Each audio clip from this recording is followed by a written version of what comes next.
vidéo qui va donc vous présenter un nouveau récap lecture.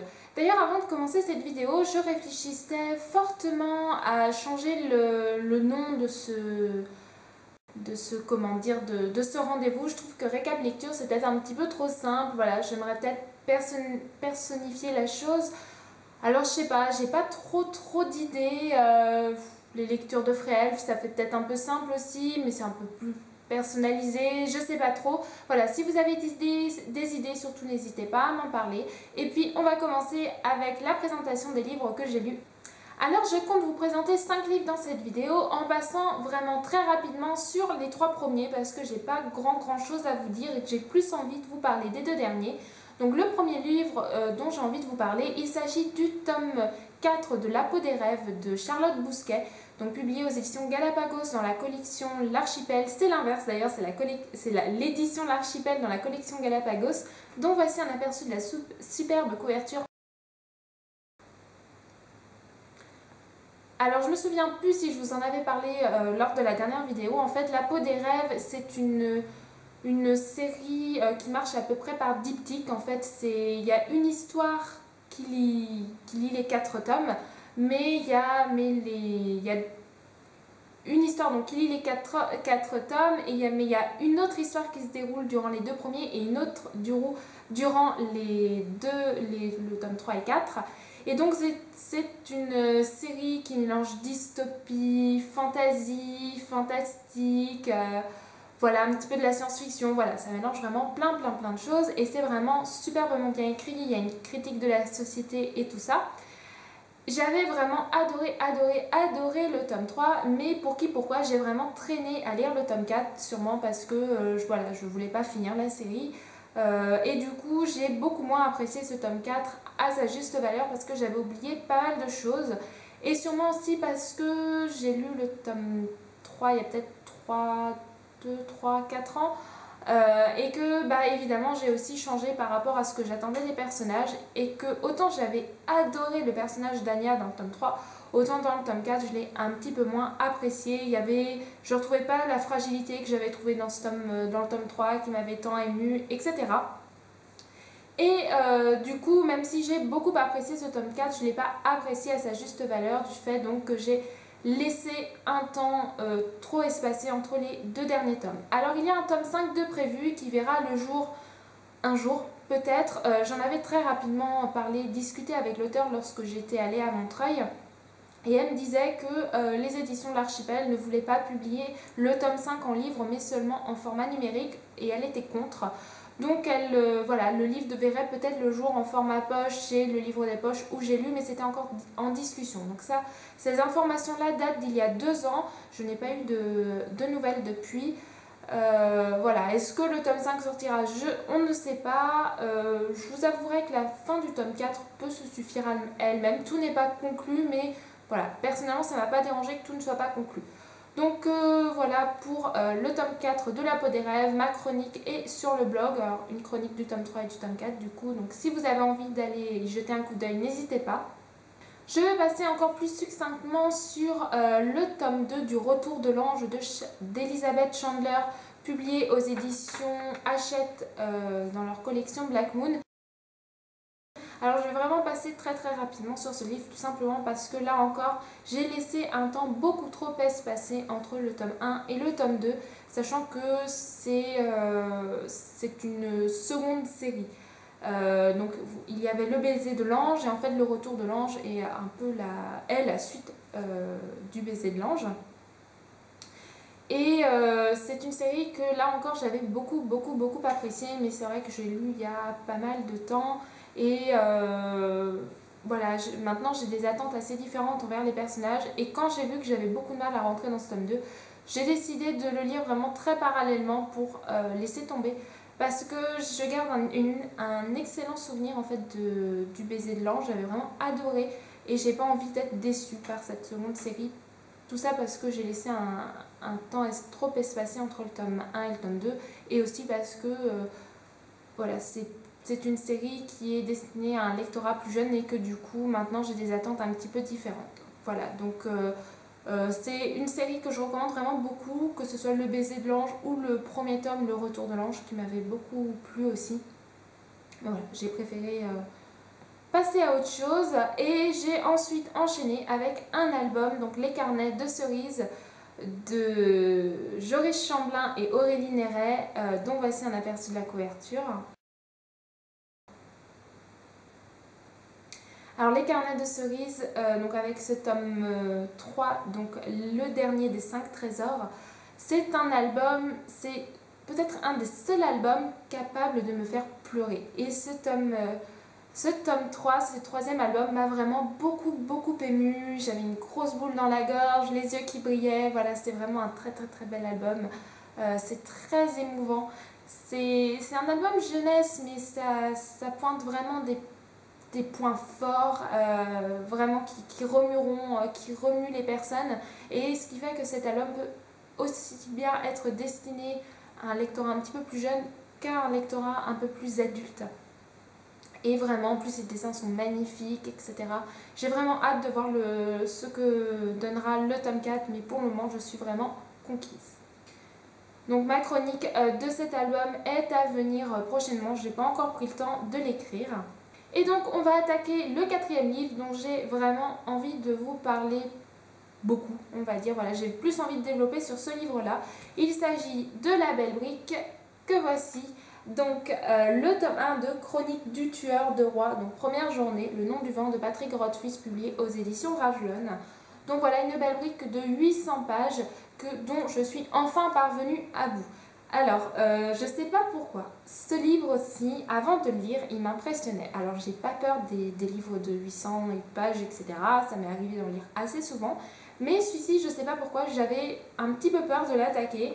C'est vraiment pas écrit très gros. Voilà. Voilà, c'est pas écrit très gros, il y a beaucoup de narration. Et je me demande bien pourquoi j'ai tant attendu pour lire ce livre, parce que j'ai eu un coup de cœur pour ce livre de fantasy. Ma chronique est sur le blog, donc si vous avez envie d'aller y jeter un coup d'œil, pardon. Et je vais donc vous parler un petit peu de ce livre. Donc pour commencer, il s'agit d'un roman de fantasy, donc publié chez Brajlon. Au niveau de la couverture, donc vous pouvez voir, elle est magnifique. Au niveau de l'objet livre en lui-même, c'est un roman qui fait 800 pages et c'est un roman très lourd. Et la tranche a cassé. Voilà, durant la lecture, pourtant j'ouvre très peu mes livres et la tranche a cassé, le dos du livre, pardon, a cassé. Et j'ai même quelques pages qui... voilà, ça a cassé ici et j'ai une page qui menace de partir. Et ça m'a beaucoup fait grincer des dents durant ma lecture. Parce que voilà, j'ai horreur d'avoir des livres qui s'abîment comme ça. Donc voilà, ça c'est le petit point négatif de l'objet livre en lui-même. Mais c'est parce que c'est un gros livre, voilà, c'est le problème des gros livres. Mais bon. L'histoire commence en suivant la vie d'un tenancier du nom de Cotte, qui vit donc tranquillement sa vie dans un petit village reculé. Voilà, donc chose tout à fait ordinaire, on est dans la fantaisie un petit peu médiévale. Et donc, Cotte est une personne qui semble tout à fait normale, sauf que dans le village, il commence à y avoir des rumeurs, voilà, de choses un petit peu sombres, il y a des choses un petit peu bizarres qui se déroulent. Et il va arriver dans ce village un homme du nom de Chroniqueur, qui se fait appeler Chroniqueur, et qui va reconnaître le tenancier comme n'étant pas un simple tenancier de taverne du nom de Cotte, mais comme étant une légende. Et donc en fait, Cotte va décider de raconter à cet homme sa véritable histoire afin de raconter la vérité, parce qu'il y a tellement de légendes qui comptent sur lui, tellement de choses, de rumeurs qui sont parties à partir de choses vraies mais qui sont fausses. Voilà, il a envie de raconter, de livrer à cet homme toute la vérité, comme un homme qui raconte sa vie une dernière fois avant de mourir. Et en fait, ce personnage qui se fait appeler Cotte se prénomme en réalité Quos, et Quos c'était un magicien émérite, voilà, le plus grand magicien du monde, et donc, du monde de cet univers. Et donc c'est son histoire. On démarre donc l'histoire quand il est encore enfant Et ce premier tome raconte son histoire, donc sa plus tendre enfance jusque 16, entre 15-16 ans, je dirais qu'il a à la fin du premier tome. Alors, le livre commence assez, voilà, assez tranquillement. On rencontre l'histoire de Quoth ne commence qu'au bout de 150 pages, il me semble. Donc voilà, on a le temps un petit peu d'intégrer doucement l'univers. Et c'est vrai que le personnage de Kot ou de Quoth est assez complexe. Tout d'abord, son prénom est très complexe. Donc, le prénom qu'il a quand il est plus âgé, Kot, ça va, ça s'écrit K-O-T-E. Ça va, vous prononcez Kot, c'est moche, mais voilà, ça va. Quand j'ai commencé à lire ne serait-ce que le résumé, vous savez que le personnage, il s'appelle pas Kot, il s'appelle Kvothe. C'est horrible, ça s'écrit K-V-O-T-H-E. Donc pour nous français, ça fait Kvothe. Kvos à la limite, mais ça fait un peu anglais. En gros, c'est moche. Heureusement, la traductrice nous met un petit mot au début quand on rencontre pour la première fois le véritable prénom de du personnage, pardon. Et elle nous dit non, non, ça ne se prononce pas Kvothe, ça se prononce Quoth. Sauf que moi, elle a écrit ça en phonétique, moi la phonétique ça fait 2, donc j'ai été obligée d'aller voir un traducteur pour savoir comment se prononçait le prénom du héros. Et je vous avoue que ça m'a beaucoup troublée au départ. Alors maintenant ça va, je l'ai intégré. Quoth, c'est pas un prénom commun, c'est sûr, en tout cas c'est pas un prénom qu'on rencontre en France. C'est assez particulier, c'est pas très beau. Mais voilà, mais c'est vrai qu'au début, j'ai eu beaucoup de mal avec le prénom du héros. Et c'est vrai que c'est assez compliqué de... Voilà, je bute, à chaque fois que je voyais le prénom de l'auteur, du personnage, pardon, je butais tout simplement dessus. Donc au fur et à mesure de la lecture, ça a été. Le personnage de Quoth est donc un personnage vraiment très complexe. Voilà, alors en plus, comme vous le voyez plus âgé, plus jeune, c'est vrai que vous avez du mal à comprendre comment l'enfant que vous découvrez au début devient cet être mystérieux, assez sombre, de la fin voilà, qu'on rencontre au début.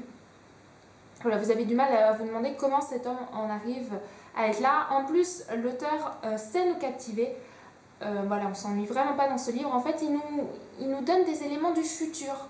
Voilà, du genre, oui, je ne savais pas encore que j'allais faire ci, je ne savais pas encore que j'allais faire ça, que ceci allait mener à ça.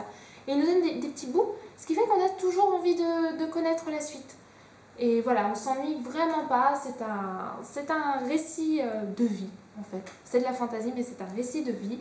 Il y a évidemment beaucoup de narration, notamment au début, où il y a beaucoup moins de dialogue. Quand on arrive à l'université, là, il y a beaucoup plus de dialogue. C'est très bien écrit. Moi, j'ai vraiment adoré comment c'est écrit. J'ai beaucoup apprécié l'univers en lui-même qui est aussi très complexe. L'auteur nous dresse quelque chose avec ces histoires de magie. J'avoue qu'au début, j'ai été complètement perdue. Voilà, c'est vraiment très complexe, mais c'est vraiment super bien trouvé. Et voilà, j'ai trouvé les idées originales et très intéressantes. Et puis donc, voilà, on arrive peu à peu dans une ambiance d'université et là, c'est encore plus prenant. J'adore voilà, les histoires qui se déroulent dans des écoles comme ça, style Harry Potter, etc. Voilà, j'aime beaucoup ce genre d'ambiance et forcément là, j'ai adoré aussi. Donc, en gros, comment vous convaincre de lire ce livre? Franchement, il est vraiment bien. Tous les amoureux de fantasy doivent lire ce livre et seront charmés par ce livre. C'est tellement bien écrit, c'est tellement captivant, c'est tellement... Voilà, franchement, je vous recommande beaucoup ce livre. Ma chronique est sur le blog, n'hésitez pas à aller la lire pour vous laisser convaincre une seconde fois. Mais voilà, donc j'ai les 2 autres tomes dans ma palle. Donc les 2 autres tomes, c'est que le tome 2 en fait. Ils ont sorti le tome 2 en 2 livres. Parce qu'autrement, ça faisait une brique qui faisait le double de celle-ci et c'était pas possible. Voilà. Alors, est-ce parce que le nom du vent était quelque chose de très complexe et que je l'ai vraiment beaucoup apprécié, que je n'ai pas apprécié la lecture suivante? Peut-être, mais au vu des chroniques que j'ai vues sur les blogs, ce livre n'a pas l'air de faire l'unanimité. Donc il s'agissait de mon premier partenariat avec la mission Michel Lafon et malheureusement ça a été une déception. Il s'agit de Invisibilité, donc d'Andrea Kremer et de David Lévitan, donc un roman à 4 mains publié chez les éditions Michel Lafon. Andrea Kremer et David Lévitan sont deux auteurs que je n'avais pas encore eu l'occasion de découvrir, même si plusieurs livres d'Andrea Kremer sont dans ma palle. Je vous avoue que suite à cette première expérience, voilà, j'ai un petit peu peur de lire un autre de ces livres, mais apparemment, des chroniques que j'en ai pu voir, ce n'est pas le meilleur livre, que ce soit de David Lévitan, que je ne connais pas, ou de Andrea Kremer. Donc, ma chronique est sur le blog, donc n'hésitez pas à aller y jeter un coup d'œil. C'est de la young adulte et en fait, très succinctement, au niveau du résumé, on suit donc Stephen qui est né invisible. Voilà, depuis qu'il est né, personne ne peut le voir et lui-même ne peut pas se voir. Donc voilà. Et Elisabeth qui vient juste d'emménager en tant que voisine de Stephen et qui est la première personne à pouvoir le voir. Donc voilà, et ce serait la personne qui pourrait l'aider à vaincre, voilà, à faire qu'il soit visible, voilà. Donc très succinctement au niveau du résumé. On suit les points de vue de Stephen, mais aussi d'Elisabeth, donc ça a été vraiment intéressant d'avoir les points de vue des deux personnages. Ça nous permet de mieux s'attacher à eux quand on réussit à s'attacher à eux, ce qui n'a pas été mon cas. Alors tout d'abord, j'ai trouvé le début à la fois lent et à la fois rapide. Alors c'est assez compliqué. J'ai trouvé qu'il était lent parce que l'histoire en elle-même, voilà, l'histoire de combattre la malédiction, comment ça se fait que Stephen est comme ça, qu'est-ce qu'il faut faire, etc. Et tout l'univers qui va se mettre en route en place, j'ai trouvé que c'était très lent à arriver. Le livre n'est pas si gros que ça, enfin il fait 400 pages, mais au bout de 100 pages, on n'a rien. On n'a rien qu'une histoire d'amour, et une histoire d'amour qui, elle, s'installe en 30 pages. Voilà, c'est le coup de foudre. Là, j'ai trouvé ça très rapide. J'ai trouvé ça vraiment trop rapide. Au bout de 30 pages, ils sont là, éperdument... Non, j'exagère, au bout des 30 pages, c'est peut-être 50, hein, mais ils sont là, vraiment éperdument amoureux. Je fais, ouais, ils se connaissent pas en 48 heures. Être comme ça, j'ai un peu du mal à y croire. Là, je vous avoue que je suis restée vraiment très sceptique. Et puis donc, l'histoire en elle-même qui est très lente à démarrer. Et puis, passé ça, les idées proposées par les auteurs sont vraiment intéressantes, mais elles sont très peu exploitées, ça reste très superficiel. Vous avez une impression de facilité durant le livre. Voilà, les personnages résolvent les choses d'une manière assez simple. Franchement, voilà, c'est très simple. J'ai été un peu... ouais, moi j'ai trouvé ça très simple. Par contre, ce que j'ai bien aimé et que pas mal de personnes ont un peu grincé des dents, c'est la fin. J'ai bien aimé la fin. Franchement, c'est pas parce que c'était la fin du livre, c'est juste que je trouve que c'est la meilleure idée des auteurs durant sur le livre, c'est la fin. Je trouve que, voilà, c'est la seule chose qui va à peu près contenue dans le livre, donc voilà. Donc voilà, grosse déception pour ce livre qui m'avait beaucoup attiré, qui a une magnifique couverture. Donc voilà, les chroniques sont majoritairement mitigées quand même. Voilà. Il y a des gens qui ont beaucoup apprécié, mais beaucoup disent que ce n'est pas à la hauteur de Andrea Kremer et David Lévitan. Moi je ne peux pas juger vu que je ne les connais pas, mais voilà. Donc à voir si vous avez envie d'essayer. Et donc c'est déjà la fin de cette vidéo. Je vais vous montrer très rapidement les livres que je suis en train de lire actuellement. En fait, je ressors tout juste d'une panne bloguesque. Voilà, j'ai eu du mal à bloguer ces derniers temps. Et d'une panne livresque due à un livre. Alors, je n'ai toujours pas réussi à aller à la fin de ce livre, qui pourtant est sympa, mais c'est pas ce que j'avais envie de lire. Et je me suis forcée à le lire. Et au final, ça m'a bloqué. Donc, j'ai actuellement 2 livres en cours. Il s'agit de Whitechapel de Sarah Primrose, publié aux éditions Rajlon. C'est vraiment très sympa, hein. Je suis arrivée ici, mais voilà, j'ai décidé de le mettre en pause parce que ça m'a vraiment provoqué une panne livresque et que bah, ça m'énerve. Et du coup, j'ai attaqué un livre que j'ai très envie de lire depuis un moment. Alors j'avais dit, je vous avais posé en sondage quelle est la prochaine dystopie que je devais lire. J'avais pas proposé le livre aussi. Mais le livre que vous avez choisi, c'était The Book of Ivy. Donc je vais le lire prochainement, peut-être après celui-ci. Mais là, je suis en train de lire The Android ou Les 100 en français. Donc de Cass Morgan, publié aux éditions Robert Laffont dans la collection R. Donc là, c'est l'édition France Loisirs. Le livre est passé, voilà. Le lapin de ma soeur a eu envie de le lire. Mais bon, du coup, il est un petit peu amoché. C'est le livre de ma soeur, donc voilà. Voilà, j'ai vraiment bientôt fini ce livre. J'avais très envie de le lire parce que je suis très curieuse de voir ce que ça donne en série. Je vous avoue que pour le moment, même si j'apprécie beaucoup ce livre, je suis un petit peu déçue. Et en fait, j'ai regardé le trailer de la série et j'aurais jamais dû faire ça. Parce que du coup, je trouve le livre assez mou. Parce que les trailers d'une série parlent de l'épisode 1. En général, ils nous montrent que l'épisode 1.